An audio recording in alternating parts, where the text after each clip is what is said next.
farmakon atau dapat diartikan sebagai medika atau obat. Farmasi sendiri yaitu seni dan ilmu pengetahuan bahan-bahan sumber alam dan bahan sintetis yang sesuai dengan untuk didistribusikan dan juga dipakai dalam pengobatan dan juga pencegahan suatu penyakit. Dan pada umumnya farmasi itu meliputi pengetahuan mengenai identifikasi, kombinasi, analisa, dan juga standarisasi obat serta pengobatan, dan juga sifat-sifat dan distribusi dalam hal pengobatan atau penggunaannya. Dan juga kita pasti tahu bahwa farmasi itu berkaitan erat dengan ilmu pengetahuan kesehatan dan juga ilmu kimia. Dan pasti kita tahu bahwa farmasi itu seseorang yang dapat meracik atau membagikan obat-obat serta mengoptimalkan penggunaan obat untuk kepada pasien untuk kesehatan yang jauh lebih baik lagi. Oke, baik, tadi saya telah menjelaskan atau memaparkan sedikit definisi mengenai farmasi.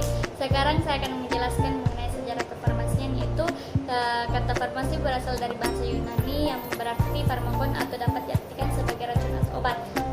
Farmasi sendiri merupakan profesi kesehatan yang termasuk kegiatan di bidang penemuan, pengolahan, peracikan, pengolahan informasi obat dan distribusi obat.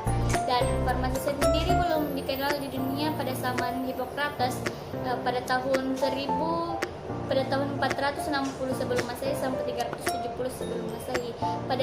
Pada peradaban itu seorang dokter memiliki tugas yang sangat banyak, tidak hanya mendiagnosa suatu penyakit pasien, tetapi juga harus menyiapkan atau meracik suatu obat untuk penyakit pasien tersebut.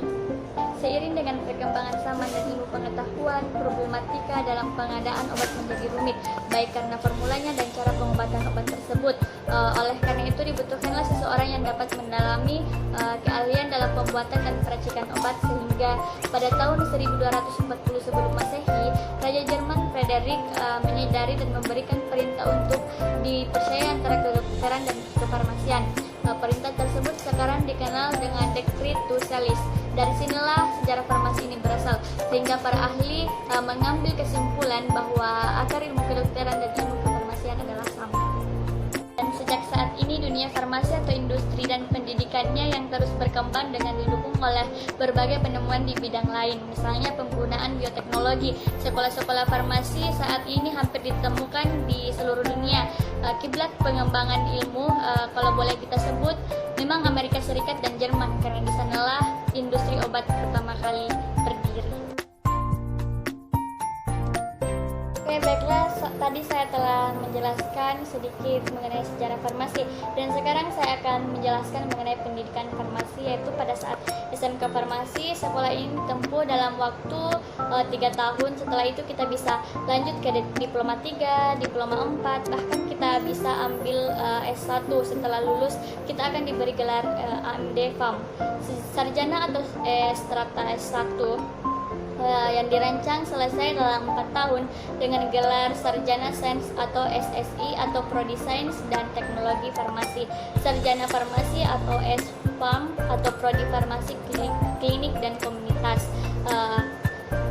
Kita juga bisa melanjutkan pendidikan kita ke profesi apoteker yang dirancang selesai dalam 1 tahun dengan gelar APT atau apoteker.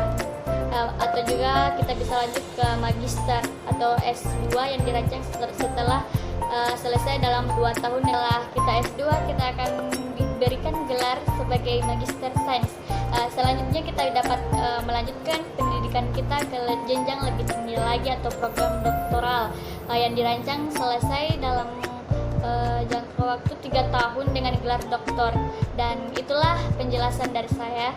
Mohon maaf bila masih banyak kekurangan. Jangan lupa like, comment, and